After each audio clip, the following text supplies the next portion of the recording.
잘 들리세요? 오늘은 스터디미도 많이 안 찾아주셔서 아마 시범도 그냥 혼자 얘기하다 끝날 것 같기는 한데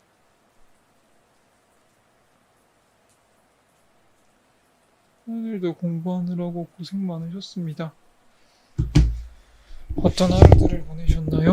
저는 오늘 사실 늦잠 잤어요. 어제 좀 밤까지 좀 즐거운 일들을 하다가 오늘 거의 정오가 다 될 무렵에 깨어서 오늘 점심 약속이 있었거든요. 그래서 급하게 씻고 안녕하세요. 약속 장소를 갔어요. 저 옛날에 서울대학교 간호대 다닐 때 그때 저보다 내 학번이었나요? 선배가 계셨는데 선배님이랑 오랜만에 같이 밥을 먹었습니다. 너무 즐거웠어요. 그리고 사실 저도 많이 늙었고 선배님께서도 그쵸. 그래서 요즘 어떻게 지내시나 이런 얘기를 했었는데 선배님께서는 지금 의대에 다니시면서 공부를 하고 계시고 저도 지금 법학전문대학원에서 공부하고 있잖아요. 그래서 둘 다 쓸데없이 가방끈이 참 길다 라는 얘기를 하면서 그래도 한 2년 정도 개똥벌레님 제 말 잘 들리죠?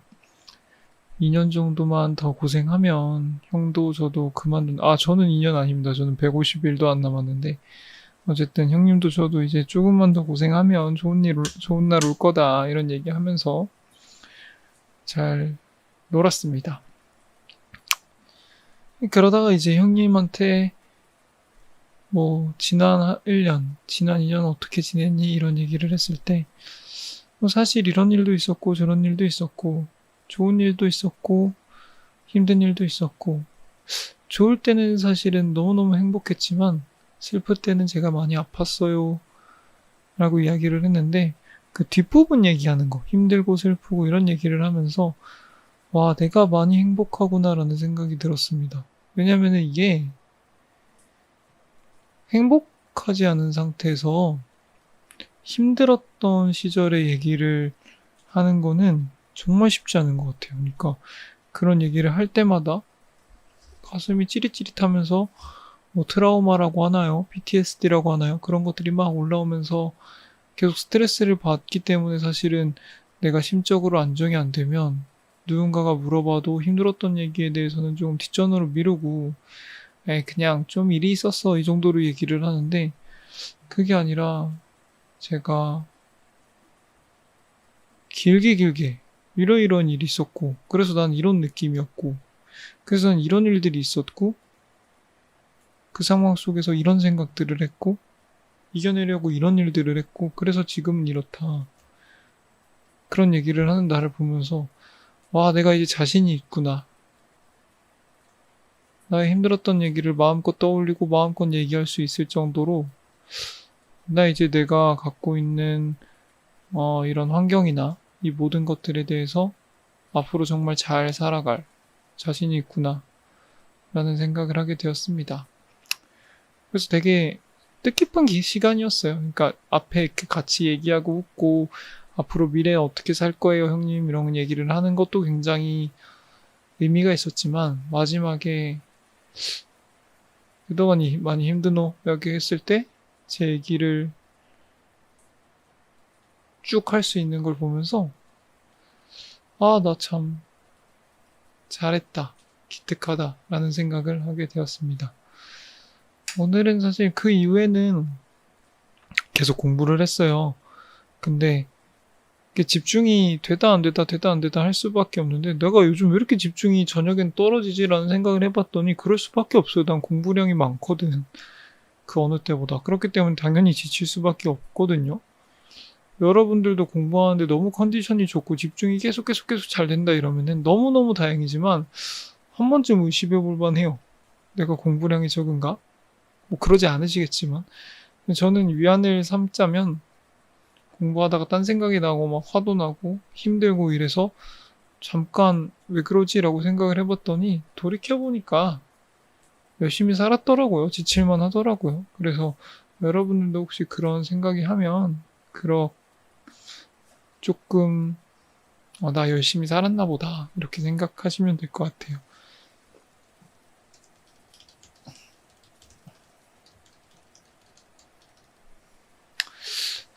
오늘은 그래서 사실은 시에 대해서 생각 거의 안 해봤습니다. 그냥 그러다가 좀 전에 시밤 해야지 맞아 이렇게 생각을 하고 문득 떠올랐던 시가 몇 개 없어요. 근데 이제 타는 목마름으로 라는 시를 생각해냈는데요. 저도 다시 봐야 돼요. 근데 왜 이 시가 생각났냐라고 이야기를 하면 제가 지금 아까 목이 좀 말랐었거든요. 이제 딱 그 이유밖에 없어요. 근데 김지아 시인의 시 중에 저는 이 시를 제일 좋아해요. 왜냐면 그냥 뭔가 우리가 사는 데 있어서 항상 뭔가 갈증 비슷한 느낌이 들 때가 되게 많거든요. 저는 그래요. 그러니까 살다 보면은 내가 뭔가를 정말 간절히 바라는 것 같긴 한데 그게 뭔지 모르겠는 순간, 그러니까 지금 내가 뭔가 하고 싶은 것 같긴 한데 그게 뭔지 모르겠는 순간 저는 그걸 다 갈증이라고 표현을 하는데 그럴 때가 많아요. 그래서 그런 상황 속에서 정말 용기 있게 하고 있는 걸 딱 멈추고 내가 지금 진짜 뭐 하고 싶지? 를 생각하는 게 저한테는 굉장히 지금 살아가는데 굉장히 큰 힘이 되거든요. 그러니까 예를 들어서 아까 말씀드린 것처럼 공부를 막 하다가 집중이 막 안 되고 머리가 막 이상한 데로 막 계속 돌아가고 막 화가 나. 그랬을 때 뭐야 왜 이래 라고 생각을 하면서 그냥 꾸역꾸역 하던 시절도 있었는데 물론 그런 시절이 앞으로 필요할 수도 있는데 지금 저는 그래요. 그냥 하다 보면은 그래서 나 지금 뭐가 하고 싶은 거지? 지금 나 뭐 때문에 이러지? 지금 뭐가 불만이지를 깊이 있게 생각을 한다면 그걸 찾아서 저는 그걸 합니다. 저는 그거를 사람들한테 이제 나 사용법이라는 말로 표현을 하는데요. 저 같은 경우는 이래요. 공부를 하다가 집중이 안 되면요. 잠깐 초콜릿 하나 입에 물고 이렇게 잠깐 걸어요. 귀에는 이어폰을 끼고 그네를 타던가요. 근데 그러고 나면은 되게 많은 것들이 없어지거든요.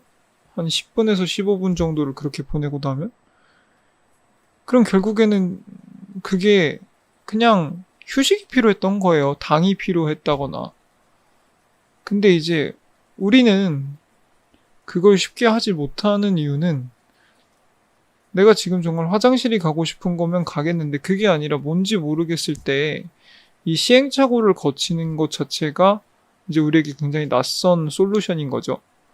그래서 막 아플 때 약 먹고 졸릴 때 자고 배고플 때 밥 먹고 이거는 굉장히 익숙한데 그냥 뭔가 모를 때 뭐 때문에 내가 지금 힘든지 모를 때 그냥 뭐라도 해보는 거 이거는 굉장히 잘 안 해요. 시간을 낭비한다고 생각하시는 분들도 있고 근데 생각보다 금방 잤거든요. 왜냐면 내가 뭘 하고 싶은지는 내가 제일 잘 아니까. 그래서 저는 그런 걸 하는 겁니다. 초콜릿 먹는 거, 잠깐 걷는 거, 그리고 뭐 정말 스트레스를 받으면 뭐 통화하는 거, 친구들이나 가족들이랑. 그리고 이거는 사실은 좀 추천하기 그런 건데 저는 스트레스를 너무 극도로 받았는데 좀 풀어야겠다 하면은 쿠팡이랑 카카오 쇼핑 들어가서 뭐 삽니다. 뭘 사면은 저는 스트레스가 풀려요. 물론 다른 방법이 있으면 참 좋겠죠. 쇼핑 말고 다른 방법으로 스트레스를 풀 수 있는 방법이 있으면 참 좋은데 뭐 지금 자체는 제가 그렇다고 한두 시간씩 운동할 수 있는 것도 아니고 그냥 뭔가를 딱 이쁘다, 가져야지, 가졌다 이렇게 했을 때 풀리는 그 스트레스가 저한테 굉장히 의미가 있는 겁니다. 그래서 저는 그런 갈증이라는 걸로 많이 표현을 하는데 뭐 그거랑 직접적으로는 관련은 없지만 일단 오늘 시를 읽어보겠습니다. 타는 목마름으로 신새벽 뒷골목에 네 이름을 쓴다. 민주주의여. 내 머리는 너를 잊은 지 오래. 내 발길은 너를 잊은 지 너무도 오래. 오직 한 가닥 있어.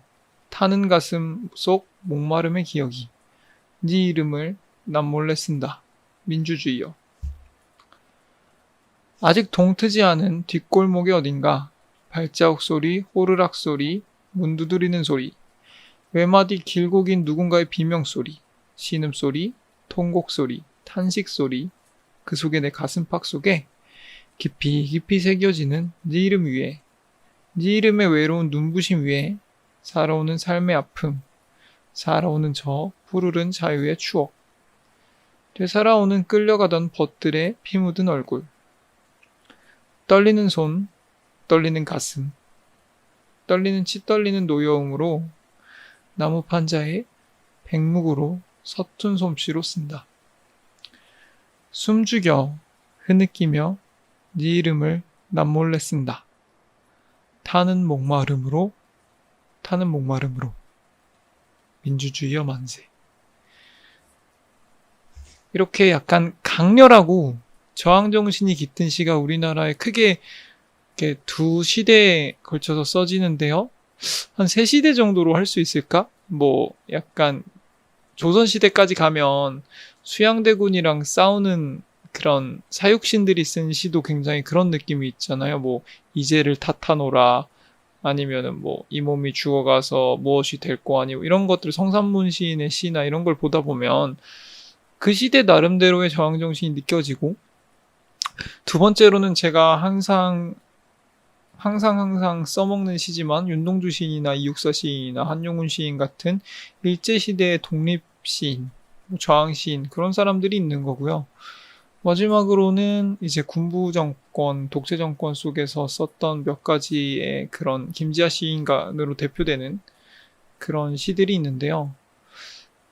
저는 이제 마지막 그 시가 읽기가 굉장히 어려워요, 해석하기가. 왜냐면은 아까 말한 윤동주 시인, 한용운 시인, 이육사 시인에 대해서 그 화자들이 생각하는 거는 굉장히 뚜렷하잖아요.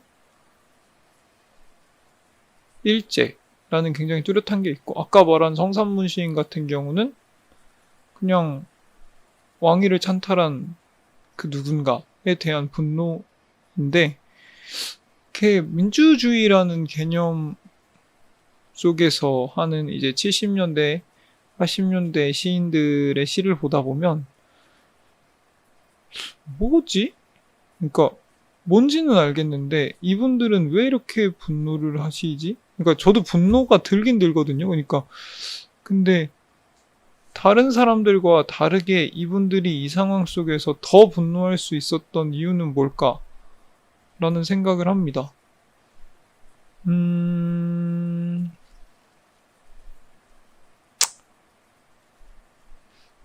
거기에 대한 답은 사실은 쉽게 내리지 못한 것 같아요. 보니까 그 당시에 민주화 운동을 하시던 분들이 어떻게 해서 이렇게 자신들의 모든 것들을 희생해 가면서 어떻게 보면은 많은 것들을 잃을 걸 알면서 그렇게 하셨는지는 저는 아직까지는 답을 못 내렸는데, 그래서 거기에 대한 얘기는 제가 좀 더 확신이 생기고 생각이 뚜렷해지면 대화를 나누는 걸로 하고요. 그거 말고 그냥 이 시의 화자가 마음속에 간직하는 얘기를 사실 입 밖으로 꺼내지 못해서 힘들어 하는 거잖아요. 그래서 그걸 타는 목마름으로 이야기를 하는데, 여러분 마음속에는 혹시 밖으로 내뱉지 못하는 여러분들이 갖고 있는 가치관이나 아니면 꿈이나 이런 것들이 있나요? 저는 있었던 것 같아요. 있는데 까먹었던 것 같아요. 그러니까 저 같은 경우는 세상 속에서 가치를 창출하고 싶었고요. 그리고 내가 정말 살다 갔다는 사실을 후손 중에 누군가가 그때 신바라는 사람이 살다가 가서 참 다행이다라는 생각을 누군가가 하는 삶을 살고 싶었고요. 그리고 대체가 불가능한 사람으로 살고 싶었습니다. 항상. 근데 이게 그건 정말 뭐 말로 하기에는 굉장히 뭐 멋있는 말일 수도 있는데 너무 쉽게 까먹어요. 시험 공부를 하다 보면 어떠한 라이센스나 어떠한 자격이 나를 포장해 줄 것만 같아서 실제로 포장을 해주는 면도 있고 그렇기 때문에 거기에 목을 매서 1년, 2년, 3년 이렇게 보내다 보면 내가 애초에 이 길을 왜 들어왔나 이런 걸 까먹게 됩니다. 나는 원래 사람들을 돕고 싶었고 가치를 만들어내고 싶었고 뭔가 나로 인해 행복한 사람들을 늘리고 싶어서 이쪽 일을 선택한 것 같은데 그냥 사람들이랑 있다 보니까 이렇게 되는 것 같아요. 야, 왕년에 그런 생각 안 해본 사람 어디 있어? 야, 왕년에 그렇게 살아야지라는 꿈을 안 갖고 있는 사람이 어디 있어? 라고 얘기를 하면서 그냥 다들 비슷비슷해집니다. 그냥 좋은 직장을 가서 잘 벌고 그래서 좋은 차 사서 지금 뭐 좋은 집 살 수도 없어요. 좋은 차 사서 막 타고 다니고. 근데 그러면 저는 사실은 언젠가는 포르쉐의 노예가 되겠죠. 요즘에는 성공한 사람의 상징이 포르쉐라고들 하니 포르쉐를 렌탈로 사서 렌탈이 아니라 포르쉐를 할부로 사서 열심히 돈을 벌어서 그걸 갚다가 나중에 이 직장이 아닌 것 같더라도 포르쉐 할부금을 내야 되니까 그 직장을 계속 다니겠죠. 그렇게 5년을 해서 할부금을 다 갚으면 이제 포르쉐도 낡아서 새로운 포르쉐를 사겠죠. 그럼 또 그 포르쉐에 대한 할부금을 갚느라고 10년을 일을 하겠죠. 그 중간에 이 일이 뭔가 나랑 안 맞는 것 같다 이런 얘기를 생각이 들더라도 그래서 약간 나 그렇게 살겠다라는 생각이 들었습니다. 그리고 두 번째로는 아까 사람들이 왕년에 그런 생각 안 해본 사람이 어딨어라고 이야기를 많이 해서 자세히 한번 물어봤어요, 사람들한테. 근데 왕년에 그런 생각 안 한 사람이 훨씬 많거든요. 그러니까 뭉뚱그려서 얘기하면 다 있지. 멋있게 살고 싶었다. 훌륭한 사람이 되고 싶었다. 역사에 남고 싶겠다. 이런 정도로 얘기를 하면 그래. 왕년에 대부분이 그런 생각은 해봤을 겁니다. 근데 아까 제가 말한 것처럼 되게 구체적으로요. 나는 가치를 만들고 싶다. 누군가에게 도움이 되는 사람이 되고 싶다. 나로 인해 행복한 사람을 보고 싶다라는 건 굉장히 구체적이거든요. 그래서 그런 생각 해본 적 있어? 라고 얘기를 했을 때는 왕년에 그런 생각 해본 사람 별로 없습니다. 그래서 그렇기 때문에 그건 내가 기억하고 있었어야 되는 거죠. 그러니까 아까 말한 포르쉐나 돈 많이 버는 거나 이건 내가 굳이 기억 안 해도 주변 사람들이 알아서 다 상기시켜 줍니다.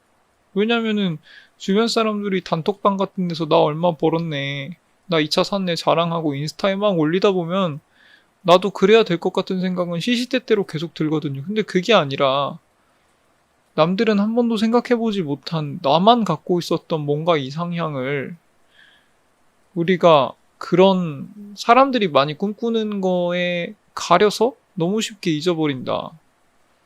그리고 나중에 그런 게 문득문득 떠올랐을 때 굉장히 소중한 가치인데도요. 그냥 그땐 내가 어렸지. 철 모를 때 하는 생각이었지라는 생각을 많이 하면서 스스로를 굉장히 깎아내리는 것 같아요. 근데 저는 그렇지 않은 것 같아요. 철 몰라서 하는 얘기가 아니라 진짜 소중한 얘기예요.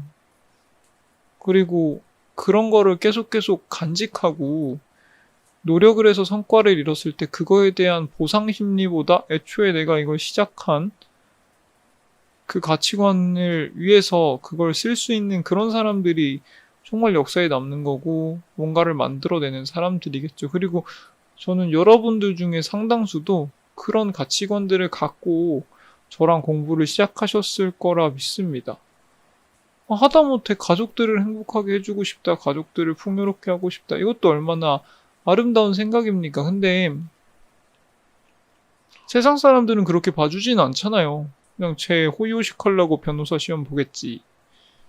쟤 전문직 라이센스 따려고 이거 하겠지. 라고 얘기를 했을 때 그냥 한 귀로 흘려버리면서 아니 난 그거 아닌데? 라는 생각을 스스로 할 수 있으면 참 좋겠는데 우리가 거기에 되게 쉽게 세뇌당하는 것 같아요. 저는 그게 좀 아쉽다. 그래서 이 시 화자가 마음속에서 그냥 민주주의라는 생각을 아무데다 말을 못해서 답답해하긴 하지만 그래도 자기 마음속에는 이게 있다는 거를 계속 간직하고 사는 것처럼 여러분들도 애초에 무언가를 했던 마음이요. 그거를 괜히 철없을 때 세상 물정 몰라서 했던 생각으로 폄하하지 마세요. 그냥 갖고 있으세요.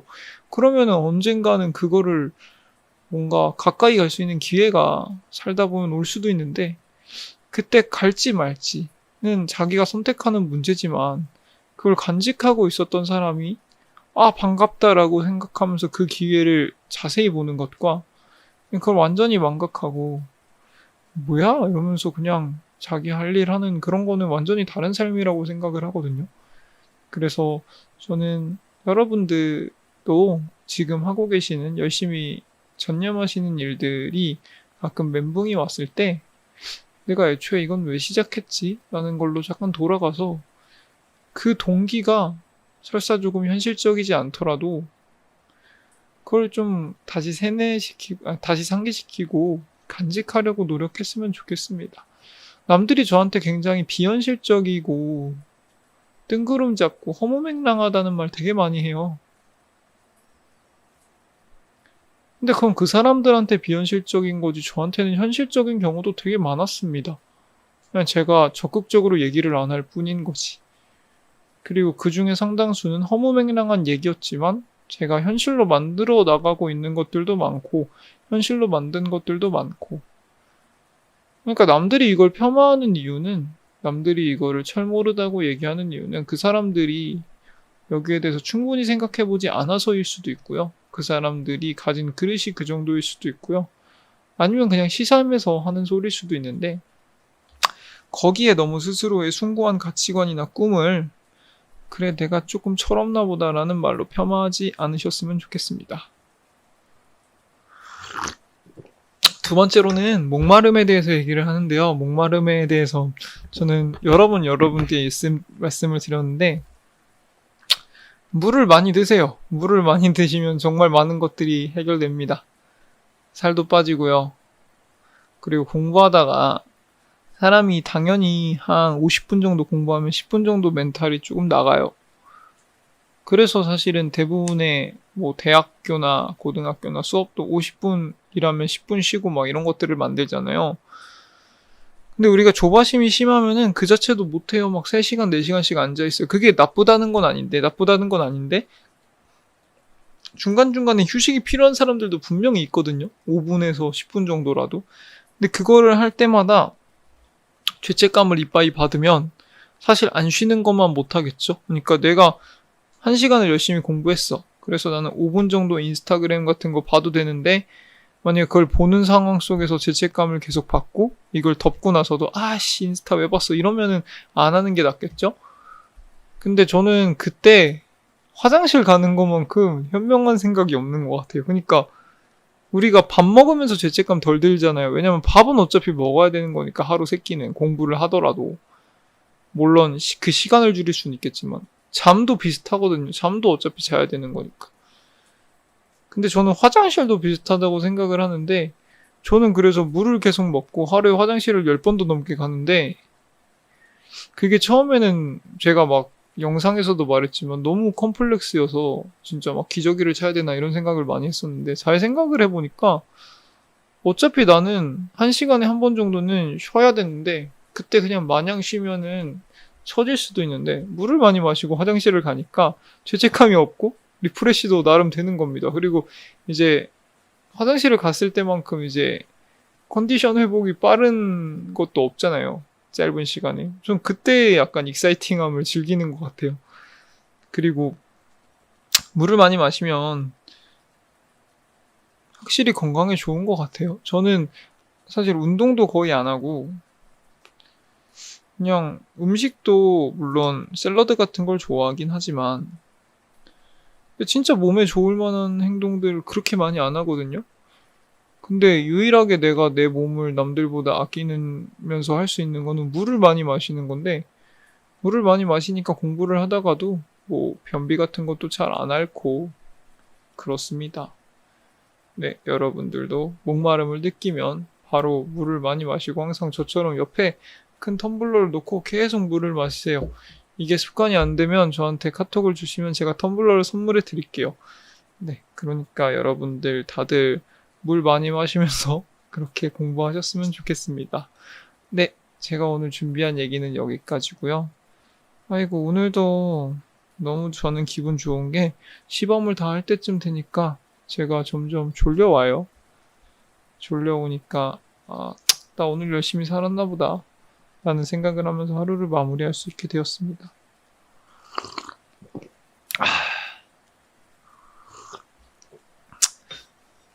오늘은 평소보다도 구독자분들이 좀 덜 오셔서 아마 방송은 이걸로 마무리하여야 할 것 같습니다. 여러분들은 다들 열심히 하루를 보내셨나요? 다들 고생 많으셨습니다. 공부하느라고. 제가 항상 드리는 말씀이지만 우리 다들 너무 힘들고 또 열심히 살았을 거예요. 저 하루에 몇 시간 자냐고요? 평일에는 5시간 자려고 노력을 하는데 뒤척이다 보면 한 6시간 정도 자는 것 같고요. 주말에는 7시간 잡니다. 8시간 잘 때도 있고. 근데 5시간 자는 것도 제가 보기에는 별 문제 없는 것 같아요. 거기서부터 더 줄이면은 저한테는 굉장히 힘든데 5시간 자도 저는 괜찮은 것 같아요.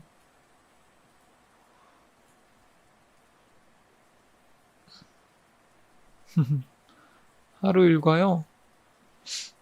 아침에 일어나요. 커피를 갈아서 내려 먹으면서 맛있는 거 과자가 됐든 케이크 됐든 하나 먹으면서 하루를 시작합니다. 그리고 나서는 공부를 쭉 하다가 점심때쯤 되면 어머니가 와서 도시락을 주세요. 그러면 그 도시락을 먹고요. 어머니랑 같이